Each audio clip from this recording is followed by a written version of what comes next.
I honestly didn't know what the fuck I was doing for the first few days. I was just doing it, right? Just doing the work. Legacy Media's approach is very like, don't get too close. Parachute journalism kind of style. You go into communities, get the information, do the report, and then get back out, right? And at LA Taco, what we do differently is that we are the communities. We get people from the community. We get those voices. We entrench ourselves. We get to know the people that we write about, which has helped me today, like, to have that trust to do this kind of work that nobody else can do.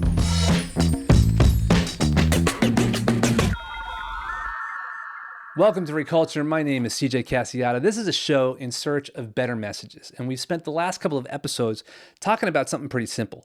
Better messages don't just inform people, they move people somewhere. They send them on adventures. They repair myths. And all of that can still feel a little abstract until you start to see it show up in the wild. And from time to time, I want to bring you into conversations like that. And that's what this episode is. I sat down with Memo Torres from LA Taco, which if you haven't heard of them, they're one of the most trusted media voices in LA right now and increasingly like everywhere. And what's interesting is they didn't set out to be a media brand. They started by telling stories about the food and culture scene in LA. But over time, as you'll hear in the interview, something shifted. People started trusting them in especially when things started to get really hard.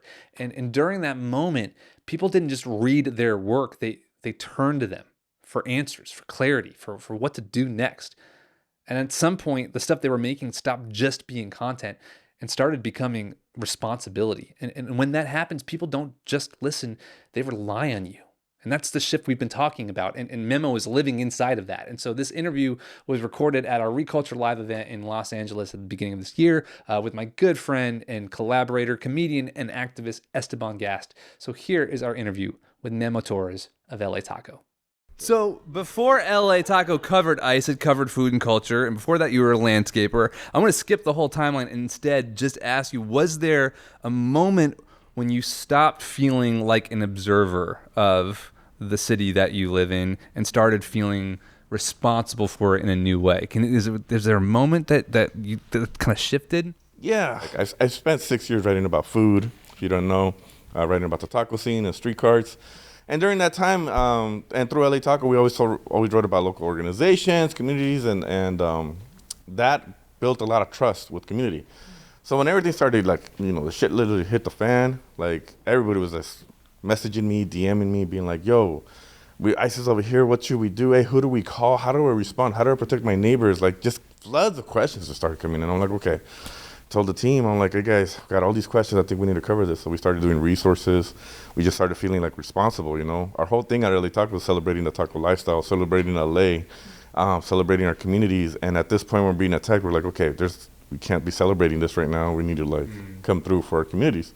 So yeah, at that point, it just felt like we people are looking to us for answers, for resources. And that's when the shift responded. Yeah. Did you grow up like that? Like for you to be like, people are asking questions and you be like, you know what? We can be the ones to answer that. Yeah. Like, where does that instinct come in? Because people, I'm sure, were asking questions to a lot of people. Do you know, like, and you and the team were like, yeah, we'll do it.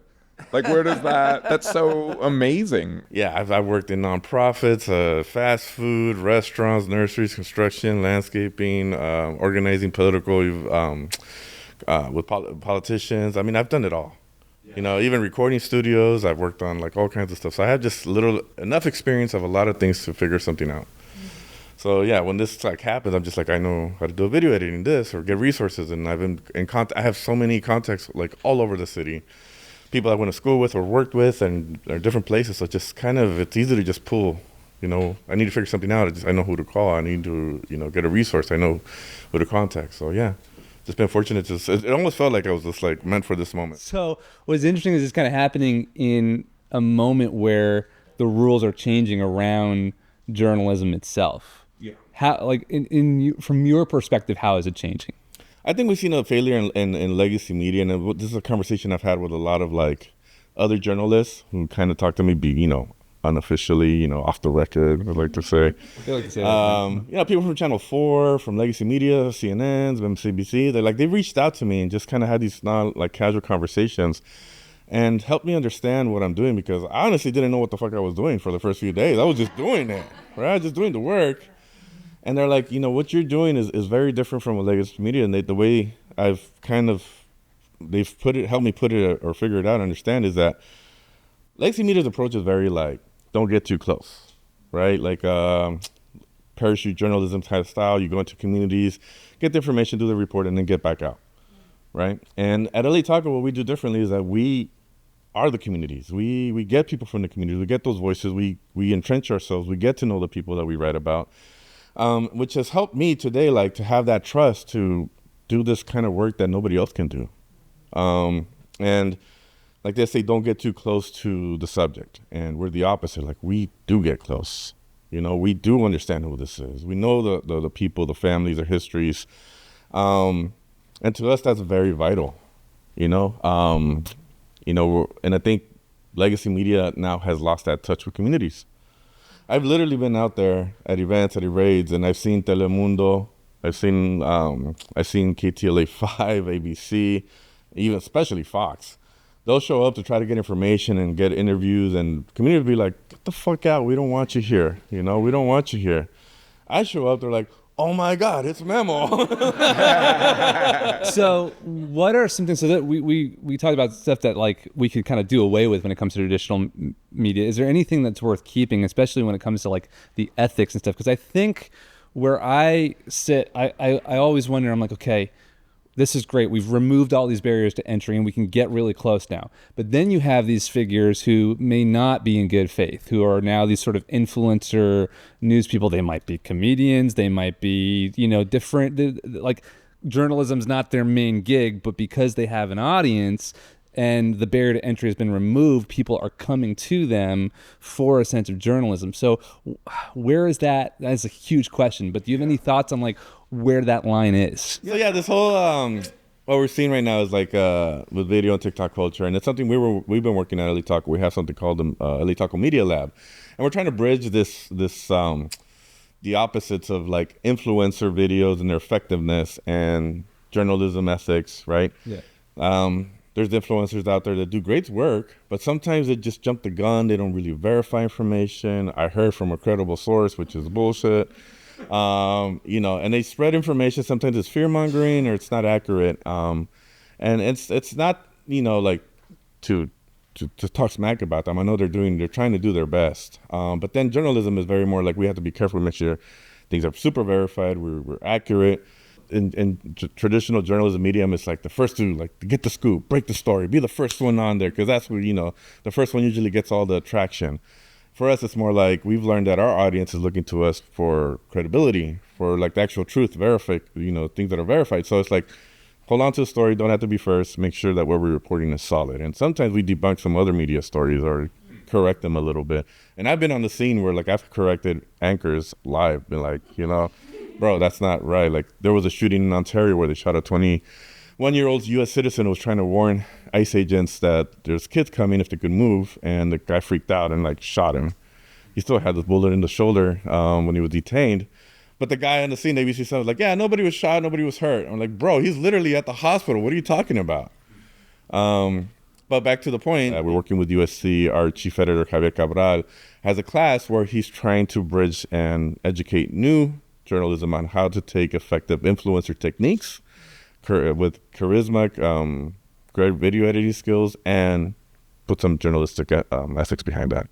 So I think that's the future. Yeah. But that big shit for you guys then, that big like paradigm shift is like going to people. Like, how would you define what you're doing? It feels like it's like building trust with people. It feels like it's like viewing it through the lens of people on the ground. But like, how do you define that? And is that something that you guys at LA Taco talk about? Like, are you like, hey, let's remember when we're going to stories, here's our whatever. values. Yeah. It's like we start with the working class people, we chat with them, and then we build it up from there? Or does it just happen because of your lived experience? Like, how does all this happen? Yeah. So what we have now, we call it like hybrid reporting. Explain that more. Yeah, it's basically hybrid reporting where even if we go social media first, go to a video first to report something, we still back it up on the site with a full explanation, a more detailed explanation for people that do read. And we're finding that that's effective. People are actually going to the website to be like, I want to learn more. And that's been getting our readership up. So here's a question. Who pays for all this? I mean, we have a legacy media that we know all the issues with that from over corporatization of that. How do we fund this kind of work? Yeah, we're member supported, 100%. We've tried when we were super broke. We tried going with sponsors.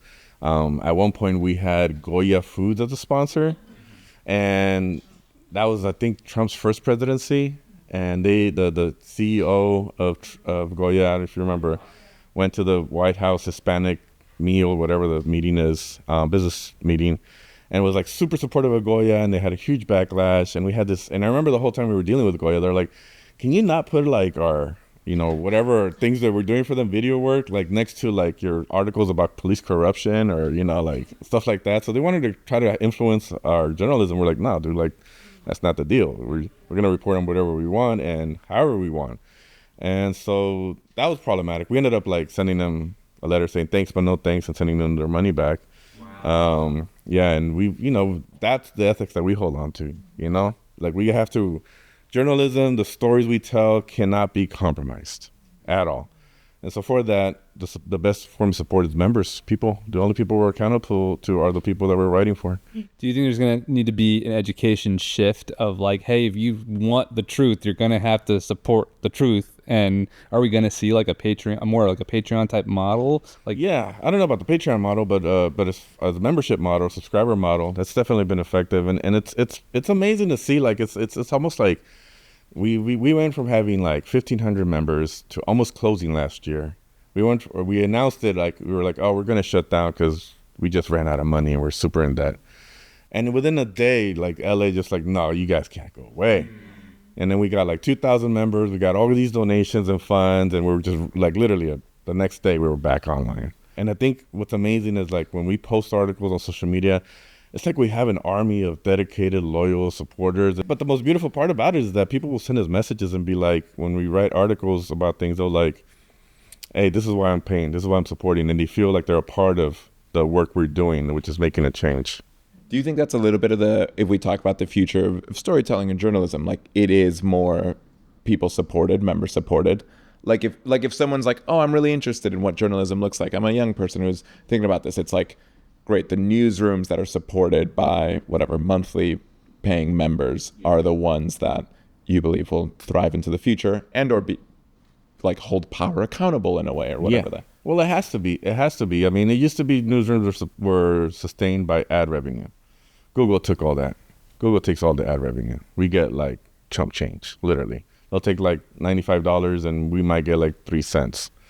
So it has to be that. I think people need to realize that like your money counts. And if you want a paper that's going to write for the people, it needs to be supported by the people. Yeah. Just real simple. That's great.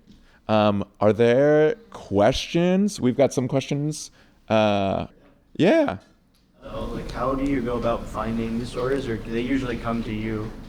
We get members send us a lot of tips. We have members that are in a lot of places. So we have, inside people on the inside now, I guess, so to say. Relationships that we have with community members. We just have a lot of trust, and people just come to us. And a lot of times people will be like, dude, this media wrote about this, but we want to know your take on it. We're like, well, they already covered it. They're like, no, we want you guys to look at it. Like, all right, we'll look at it and see what we find. So stories come from everywhere. Yeah. Is that trust? To me, when I think of trust, I think only time can kind of build trust. Like, how do you think, right? You keep saying, hey, trust is this like beautiful gift that you have, which is also so cool that a paying member is also offering news stories. Like, that's another way to show up and participate and contribute. But like, the way I think about trust is just time. Like, I'm like, how do you build trust with someone? Is just like time. And then I, over time, see that they're trustworthy. Like, how do you think about that? Like, trust. I think I didn't realize, I mean, we were always, our main mission was always to be trustworthy, to be verified, for our articles and journalism to be bulletproof. People always also liked the angle that we took, the way we wrote stories from the community. We're not like coming in like an observer and try to have a take on a community organization that without actually getting that person's perspective and having them explain it. I think them knowing that they can trust us with that is super important. That took years. That took a lot of groundwork. And yeah, that's the kind of trust you can only earn, you can't buy. We have an event once a month called Taco Madness, and it's beautiful. Just like this last one, it was just almost all members, and everybody feels like they're part of this community. And I think that's what we're building here. We're building this community in LA of people that love the city, want things to be told, and want to understand what's going on. So they want to know where to have a good taco and what the city hall's doing. So Yeah. It's really all I want out of life. It's a really good point, though, about traditional media. This almost reminds me of, you remember the film, you ever see the film Patch Adams with Robin Williams, or that story where it was a guy who, it's all about really the emotional distance that you're supposed to have as a clinician, as a doctor, but he sort of breaks that fourth wall, so to speak. And we understand what that distance is supposed to do, whether we're a doctor, a clinician, or we're a reporter. But you are sort of breaking that fourth wall yourself and going, no, I can be close to this story. I can practice empathy and also tell the truth. I'm just really curious, like, how do you do? Can you maybe point to a moment where you felt like you were able to do that well? Because I think that's what maybe the old guard or traditional journals might be scared of it. Say, well, if I get too close to this thing, I'm not going to be truthful. I'm not going to be, clear. Objective. Yeah. Thank you. I always saw, like, I always noticed how when they would go into communities and report, and people in the communities, they would maintain that line of, the distance, right? Report and then leave. But then all of a sudden they'd have like a full 60-minute feature on these billionaires. Let's get to know the family. Let's get really close to these people. It's like, why are they getting really close to these big, powerful people? And they want you to feel close and like empathize with them and be like, oh, they're so sweet. They're humans just like us. And yet, like, when they're reporting on somebody in the community, like, no, this is just what happened. He's a 36-year-old male, it's like, you're a celebrity or right. a person of status. So now you have certain people that you can get close to, but communities that you can't. So it's like, it's all bullshit. You go to your local coffee shop, your local restaurant, right? And there's the whole business model that, like, the person at the register or whoever's running the business has to be like, the customer's always right, and you have to be very professional, and you like, oh, here's your coffee, thank you, sir, But come on, like, how many of you guys don't go to your local spots and you know the cashier, you know the owner, right? You know the waitress, you build these relationships with that's nice. Now they're part of your community, you're your neighbors. And that's really, like, for us, it's all about, like, they're not just somebody working the register, it's, Anita, and she's got kids, it's not just a gardener that just comes and mows your lawn, like, this is Juan, so it's like, even the maids or the people that take care of your kids, like, you start building relationships. This is us. This is our world. So it's like, stop with the bullshit of, like, trying to keep people separate. Like, acknowledge that we're all people in community together. Sorry, I just went on a rant. But yeah. No, that's it. You're doing that's such a beautiful question of, like, who's afforded dignity in journalism. Well, I think what I'm realizing is there's a certain kind of truth that can only come from knowing somebody well. And so, thank you for letting us get to know you a little bit, Memo. Can we give Memo a...